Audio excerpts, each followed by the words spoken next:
Hey, what's up, Entrepreneur Alliance? Dave here with Rob. He is the founder of Page Ladder, and Rob's an awesome dude. Pumped to have him here today. We've kind of like chatted back and forth on Facebook, been on a couple calls over the last, I don't know, what's it been, a year? Hmm. Kind of known each other, man. And Yeah. Rob's been in this industry for 11 years now as an internet marketer. Has been doing Page Ladder for 5 years. And anyway, I feel like there's a lot of people out there that have learned Facebook ads like 3 weeks ago. Now they're teaching it. Like, this guy's a dinosaur. I mean, this is like he was talking to Zuckerberg in Zuckerberg's ear 11 years ago saying you got to do Facebook ads. No, he wasn't really, but You want to really date me? I used to do MySpace. I used to do business development on MySpace. oh my gosh, dude. Oh, I wasn't allowed on MySpace back when it was around, man. That was yeah. like I'm off dating limits. myself. When you're 10 Yeah. years old, you can't get on there. Awesome, dude. Very cool, man. Well, pumped to have you on. So we're going to be talking about Facebook local ads today. And so a lot of you guys know I do a lot of global ads and national ads, and I know a lot about that, but I've never really run any sort of local campaigns. I feel like it's pretty different. There's probably a lot of things that are different. Targeting, I know a lot of people have questions about how do I run this for other clients, or maybe some people listening have a local business of their own. But dude, I just wanted to bring you on just to like pull up your screen and show us kind of what running a local campaign looks like. Yeah, you got it, man. But dude, also before we get into that, dude, tell us just kind of a little bit about Page Ladder, your story, kind of how you got to what you're doing here today. Yeah, for sure. So real quick, I'll give you the fastest, rundown I can. Basically, I helped two small local businesses from 2005 to like 2010. My first experience with online marketing was helping a surf clothing t-shirt startup company get off the ground. So it was like the artist who was a co-owner and the business guy who was the co-owner. And then I was like their first employee basically. And so I literally helped them do everything from like e-commerce to SEO to blogging to like sweeping the floors in the warehouse, picking, packing, shipping, like customer service. Anything. I mean, it was like, all hands on deck at all times. So Yeah. did that for 2.5 years. That company got acquired by basically Billabong acquired them, which was cool for them, but not for me because they were like, I don't have a position for you anymore. And if we did, it'd be really low paying. You'd have to move. And I was like, no, thanks. So my friend owned a surf shop, five store retail surf shop here in San Diego, said, hey, why don't you come work for us and do the same thing you did for them? So I did that for another 2.5 years ish. And then, so I'm like rooted in small business is basically why I'm telling you this. Yeah. Small local business. And then we, the surf shop there had like too many cooks in the kitchen, and some of the owners didn't really want to pour into like their website and their e-commerce store. And so I just felt like it was time to leave and help more people. And I started freelancing. Then I grew a local SEO company. I just did business development for them for 6 months, doubled their business. And I was like, okay, I got my sales chops down. And that's when I met my partner and started Page Ladder. So him and I started Page Ladder as an SEO company originally, helping just local businesses. A couple of flyers were in there, but Page Ladder, is that like climbing first page, second page, going up the ranks? It was the best name that we could find that wasn't $25,000. So we got that one for $7 on GoDaddy, and it made sense, sort of. Yeah. Like it was sort of, I mean, it wasn't the greatest name, but it did the job, and we stuck with it, and people could remember it. So we just, that's what we went with. So we were really successful, like $1 million agency, had tons and tons of clients, and I was like selling my butt off, but it wasn't profitable. We became a jack of all trades agency, and we were doing too many different things. So you're saying if you make $1 million in your agency, that doesn't mean you're now a millionaire? Yeah, I don't think so. That's what the gurus tell me. If Stripe account says $1 million, then that means you're a millionaire. When it could mean that you don't have much money at all. No, I can show you. I've done this before. I've shown people my financials from Page Ladder for those 3 years. Yeah. And I'm about to start showing people my personal tax returns, because then they would be like, because seriously, my wife and I had our first kid like the second year of Page Ladder, and I was struggling, man. Like I was paying my staff first because my personal belief that like leaders eat last, right? It's a Simon Sinek quote, by the way. Yep. And I was always super ethical, and we like worked our butt off, and we had a great little company culture going. But that meant at the end of the day that there was not enough for us to bring home. And so I learned a lot about business mechanics, right?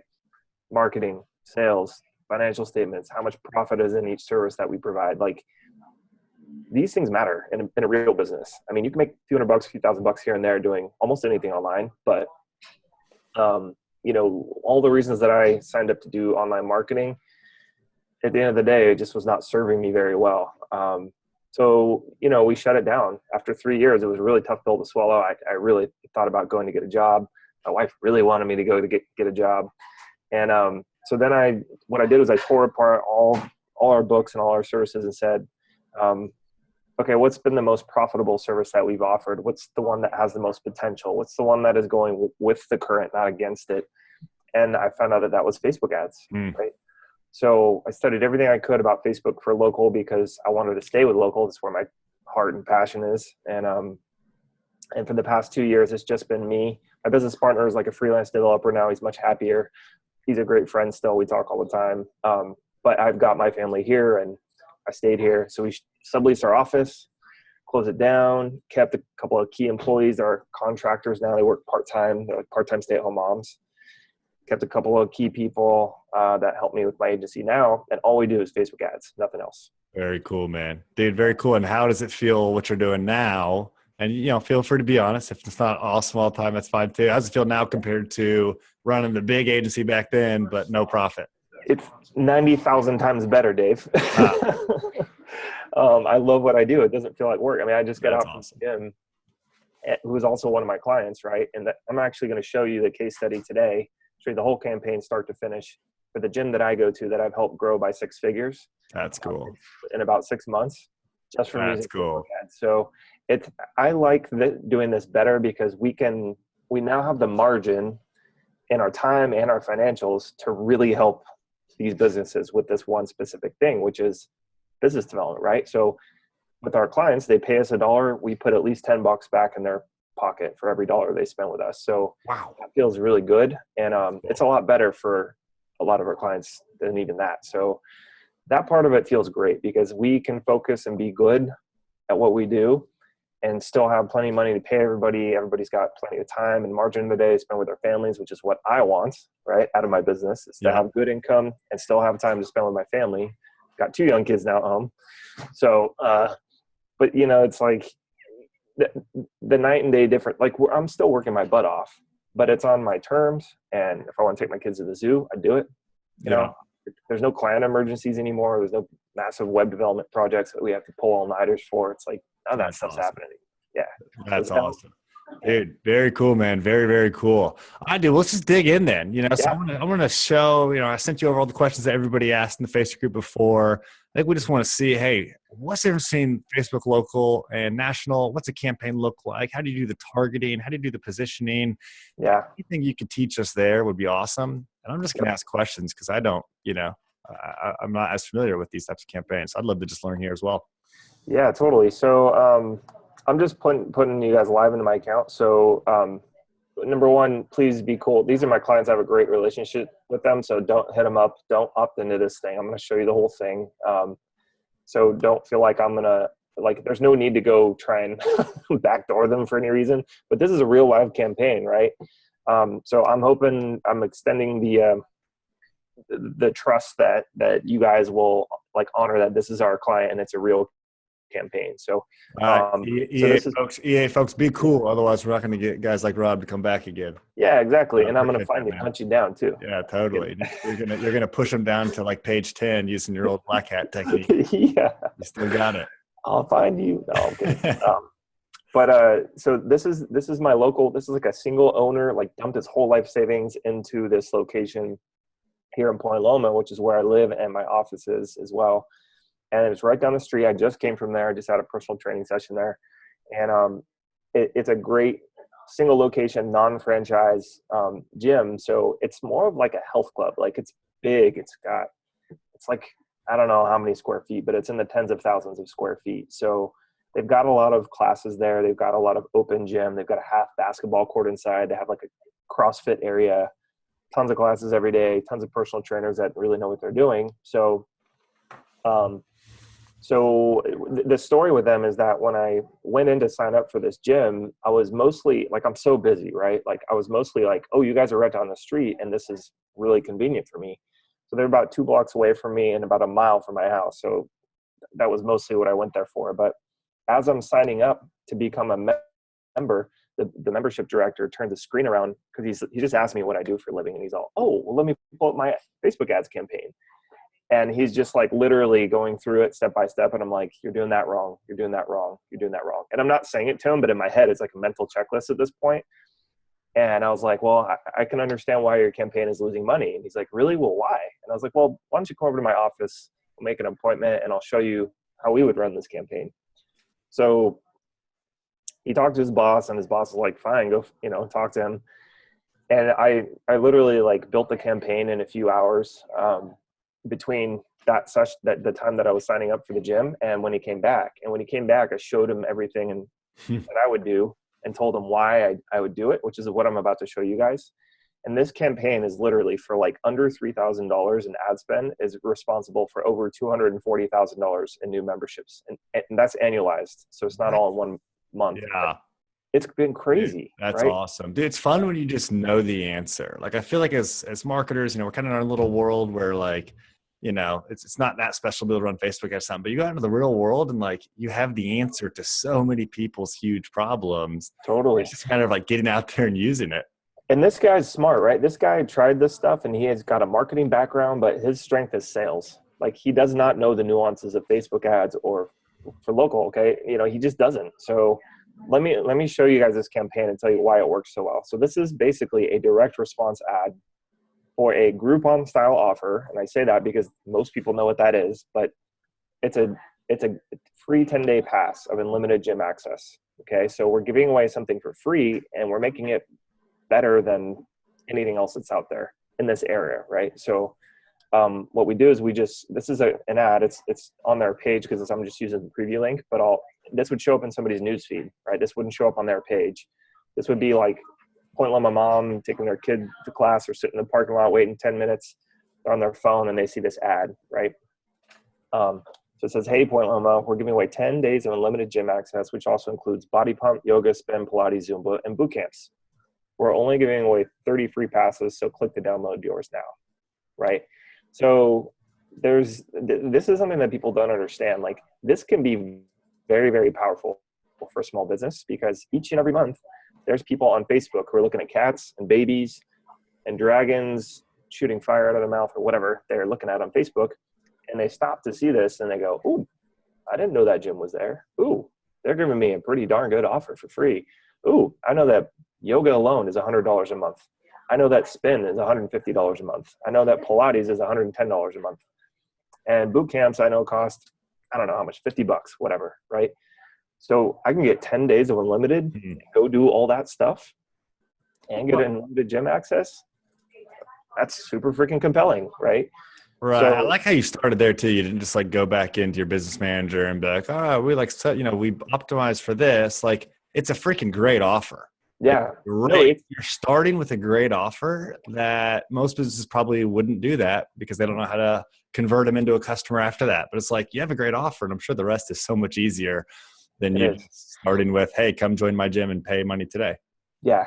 And actually this is the key difference between local. The targeting is not that advanced. In fact, the more targeting that you do in local, the harder it is for Facebook to find an audience for you. So the targeting on this ad is women on desktop with a radius. That is it. So, awesome. I mean, it's like almost the default. People with bodies in this area. Yeah. So we split it between men and women always do better. So we test it still every time, but every single time we do a fitness ad, it's always 7-mile radius. If it's in somewhere like San Diego, 7-mile radius, women, mobile. That's the winning campaign. But you mobile or desktop? I'm sorry. We test mobile and desktop. Oh, and which one wins usually? Oh, mobile all the time. Mobile. Okay, mobile. Yeah, dude, very cool. Makes sense, right? Because the busy mom or just people are on the go with this kind of thing anyway, right? So there's not a lot of people sitting at their desktop like dying to like there's just better applications for desktop, but that's the one that wins every single time in fitness for some reason, right? Yep. Like we've had success with retargeting ads on desktop and stuff like that, but for this to get leads, it's always women, mobile, you know. Love it. That's it, right? So Dude, very cool. And so are you kind of did you train your client on this offer? Hey, did you kind of create this offer and then say, here's how you upsell them and all that? Yeah, totally. So this is the thing that's another thing that's different about local is what you want to do is capture the lead, and I'm about to show you that step here. But the offer is like you ever heard that quote about Abe Lincoln? Like, if you have 4 hours to chop a tree down, spend 3 hours sharpening the axe. Yep.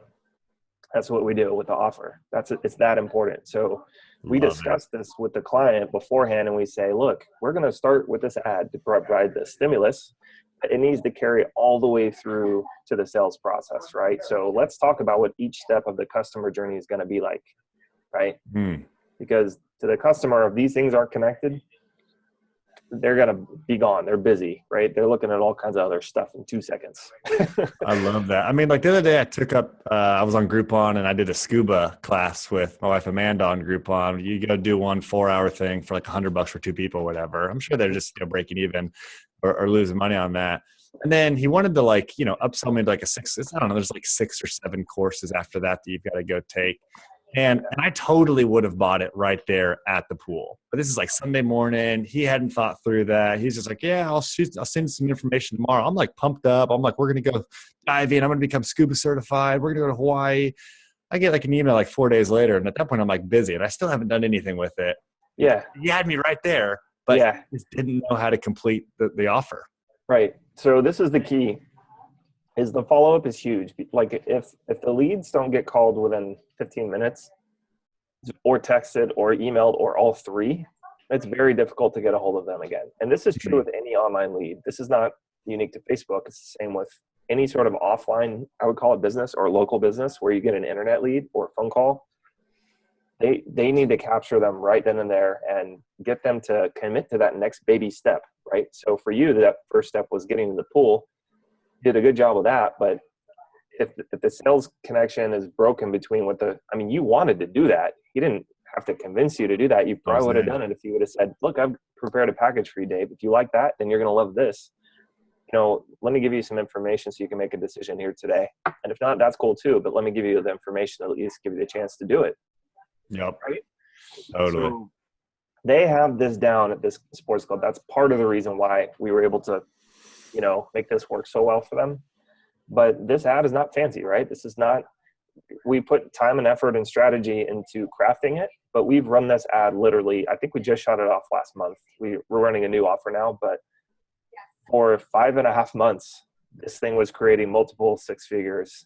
Amazing. It's one ad, right? So once you figure out what people want and then fill in all those little gaps, it's like an assembly line, right? Love it. So check out the landing page, all right? This is where we capture the lead. Again, this is so simple, right? We strip away, this is just a simple lead page anybody can make. It's at robbailey.leadpages.co. Yeah. It's been running like that for 5.5 months. It does not make a difference. Like we have never touched the client's website. We made this page once. Again, we took time to craft it the right way and we know what we're doing, but we just reiterate, do you want to get the goodie? ? And then we put a little bit of scarcity in there. And that number always says 9, by the way. It's a question I get a lot.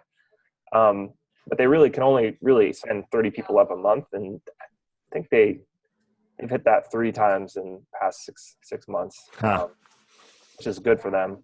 And then they've got good video. The 2 things that are the linchpins in local are good video and a good offer. Those 2 things by far will make or break the ad, if you want to put it that way, right? Very cool. So this is just a simple lead page. They've got a good video here. I won't play it because, you can just trust me on that. But then we just ask them, where should we send the free 10-day pass? So where should we send your goodie, right? So these steps are congruent, right? Like it's do you want to get something rad? And then the next page is like, do you want to get something rad? And then where should we send your rad thing? Yeah. Right? You would not believe how many local businesses get this whole thing wrong when Ryan was running these ads. He was running them to a landing page, and the messaging was totally off, and it just didn't work. He was losing money on the ads, right? I feel like even as like marketers, we might mess it up. We might want to go to a page where it's like, you know, trying to warm them up and like all this stuff. It's like, dude, just give them the dang thing. No, I know. They can say because they're driving while they're signing up for it, you know? Yeah, true story.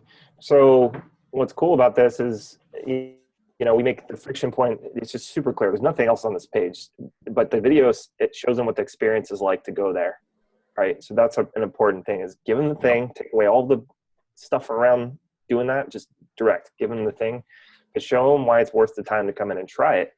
Just like you went to the scuba diver to try that one service, with a local, just showing the video is going to give them this feeling like, oh, I would spend the time to go check it out for 5 minutes. And that makes all the difference, because again, people are busy. And if they're like, I don't want to spend an hour after work going to some dump that I'm never going to go back to anyway. That's the way they think. Yeah. They look at it like this, right? So make it easy for them to try it. Just, that's it. So it's the offer and the video, those two things accomplish this really well. So when they click, say my free 10-day pass, it goes to a basic thank you page. It just says, hey, check your inbox. Your pass starts today. If you can call the club, here's the number if you want for it to start a different day, right? So it starts right away, and that provides more urgency and scarcity in the offer for the club, right? So let me show you something really cool though. I'm going to show you what happens for our clients after the lead opts in here. So I'm just going to open a different window and do this so that I don't expose my entire client roster, which would be not good. But you can stop sharing for a second if you want to. Oh no, I'll do it over here. Yeah. Cool. So what's important to understand is that two things happen when the lead opts in. The client gets a one-off notification. So we use like Zapier to ping their phone or send them a one-off email that says, hey, lead just came in, call them right now, right? Connect with them right now and invite them to come in, you know, make a good first impression, reiterate that you're going to help them. So it does that. So they get a one-off notification as soon as it happens. And they also get we use Zapier to zap that lead to what's called a lead sheet. And this is something that we started doing because our clients, a lot of them don't have CRMs or they're not very organized. And so again, to ensure that no leads are missed, every time a new lead comes in, that information gets zapped in a new line in a spreadsheet that just has all the leads and when they came in and who followed up with them and, you know, what the next step is. And that has proved to be just absolutely crucial for our clients because I'll show you a live example of one here. Because here's the thing you have to understand. If you own a local business or if you're serving a client that owns a local business, they've likely never seen this many leads from one single source before, right? So I think I saw like a text message from you, I don't know, in the last couple of months where you had some client telling you to like turn it off or slow it down because it was like, I don't know what to do with all this. Yeah, they couldn't handle the volume. They've hired salespeople now, but that was this client. That's awesome. He was like, dude, you got to slow it down. And it's a good problem to have, right? But this is, you know, I protected the names and the emails and numbers from the clients. But this is the timestamp here, so you can see literally like each day. Like November 8th was 1, 2, 3, 4, 5, 6, 7, 8 leads throughout the day, right? That's just one day. And this client we've generated over like 700 leads for in about 6 months. So they literally are getting like over 100 a month on average. So it's life-changing for a business. Honestly. How many of those 100 will they turn into paying clients? Do you know? So in this example, I'll use specifics. It's been 20 to 30 new members per month. Okay. 1 month they did like 40. So 20 to 40%. Here's the thing. Yeah, which is good. That's a good conversion rate for this. But here's the thing that's even more powerful than this is that it took the pressure off of the membership director. So all he had to focus on doing was sales. So instead of fiddling with Facebook ads for half the day and selling this trickle of people walking, you know, leads that were coming, now that we've got this dialed, it's on and we're managing it for him, he spends his whole day in taking new leads, selling those leads, and also training his sales staff. So now they have like 4 people in their membership department. And this guy like works half days now. I mean, he's like, that's been life-changing. Also, he closed 2 huge corporate deals from this. And those deals actually came from somebody who saw our offer, but they called the club and said, hey, you know, I saw this offer that you're running in Facebook, but we kind of have this like mega deal we want to talk about doing with you. So they did 2 of those, and one of them they closed like 30 or 40 in a corporate deal. And then there's a local college that saw them and they booked like 60. So that's when they just started having record-breaking months. But they would never have had that happen if the ads hadn't been on and they didn't have the time to go close those big deals, right? Yep. So it's really helped them in more ways than one. There's direct benefits, indirect benefits. But literally, like, you know, this guy is just like, dude, Rob, whatever you guys are doing, keep doing it. Like, that is so cool, dude. Yeah. Dude, very cool. So this is like all on offer. I mean, I love it. I love that this is where the direction. I kind of went into this conversation thinking we were going to like just talk about the back end of Facebook, but this is so where it all is. Is there anything that you want to say about kind of how you set up the campaigns that's maybe different, or any things that you do that might be different for local as far as like the technicals? Not really. I mean, it's just not that. I mean, look, this is our lead page. Every campaign looks the same, you know, because again, like this just works, right? So Yeah. what we do is like a lot of times we'll use Groupon. So I don't want to dive into technical because it's just not that important. We do put a retargeting pixel on this page and we do retarget people. Are you optimizing for website conversion for this or what? No, we just do clicks to website. Optimizing for clicks. Yeah, because the thing is there's just not that big of a pixeling pool to really do super fancy stuff. I mean, at this point for this campaign, we could do that. But this is the thing, is that every time we try to get fancy, the algorithm starts to cut the audience. And we want to go as broad as the audience as we can that still gets the relevancy that we're after. And I'll tell you what's more important in local than optimizing for conversions is getting social proof on the ad itself. Okay, so this is a technical tidbit that's worth way more than what you were just diving into right there, Dave. Is we'll take the post permalink, right? There's an ID that you can get when you create an ad, and it'll create a permalink post, right? So for this one, it's this number right here. Do you guys see that up there? Yep. So you can grab that and create an ad from a post and duplicate it out. So remember how I was talking about the targeting where I was like, we split it off between men desktop, men mobile, women desktop, women mobile? Yep. Beginning of the campaign. So there's four different, it's the same ad, but those are the targeting differences, right? What we do is we put this post ID is the same ad for all 4 of those. The reason why we do that is because we want to get all of this fantastic social proof going as fast as humanly possible, and then we want to add on top of it. If you look in these, there's literally people tagging their friends in each one of these posts. This guy says, come try. Dude, these are from a long time ago. These are like 6 months ago. Oh, totally. And August so 3rd.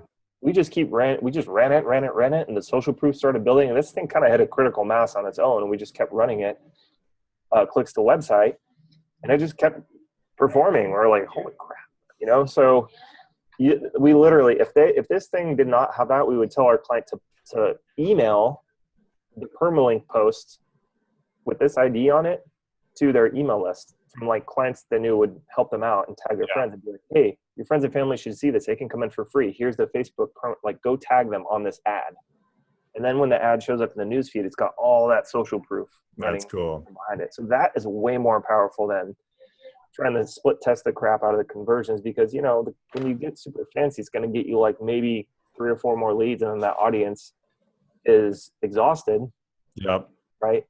And your relevancy might go down as a result of it. It's just the fancier you get with it with the local, so you want to go broad, but get the offer right, get the video right, and get the social proof right. And figure out what happens once you get the customer in the door. Yeah. And that's what I feel like I've been hearing from people that run local stuff. They're always like, oh, dude, it's just really easy. I'm not really doing anything cool at all. And it's just like, it's just unnecessary. Cool. You know, like, I mean, we could be sitting here killing ourselves to get 3 or 4 more leads or lowering the cost per click by like 3 cents. Yeah. But dude, you should see the numbers on this. Like, we're getting under $1 click all day, and our cost per lead is about like it varies between $3 and $5 per lead. Very cool. You know, Very and cool. each new client is worth about $1,000 in annualized revenue to this gym. And depending on what package they choose, there's the most popular option is a $300 enrollment fee plus like an $80 a month recurring fee.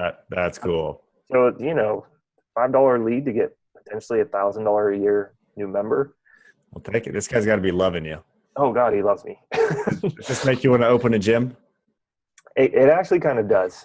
I'm not gonna lie. Or at least partner up with someone who can run it and you just take the equity and just say, all right, dude, you just run the thing and I'll blow it up. Exactly. Yeah, and my passion for helping people is a great fit for fitness because there's a lot of, you know, fitness minded people who like helping other people. Right. So I might do that someday. Not right now, probably. I'm just kind of having fun and growing our business, but maybe. Dude, very, very cool, man. Very cool. All right, dude. Well, man, anything else that you just want to say? Any final last tips? I mean, dude, this has been sweet. Thank you so much for, dude, just being generous, just showing us what's actually working, like live. This isn't some screenshot from 12 months ago when it was working. No. I mean, I will say this, like this stuff works. Like our entire agency is built on this. We've got a few dozen clients. I do have some consulting clients who have asked me to help them, you know, with this kind of stuff. And the thing that most people are surprised by is how overcomplicated you can make it. And that's when this thing starts to not work. So I would totally mess this thing up. Yeah, totally. Because you want to tinker, right? Oh, so yeah. I think it's really what it's about is getting out of your own way and really focusing on the customer journey, right? Yep. And going like, is this congruent? Is this simple? Is this clear? Is this something they want? And then just duplicating that, because I tried to make this so complicated, especially the first year, like all of 2015. Yeah. I was trying to get and build a rocket ship, and really what you need is like a bicycle with this, right? I'd be like retargeting people to like second offer and then third offer, and then like running like PLC video series, just like get them in the door. Yeah. It'd be miserable. No, dude.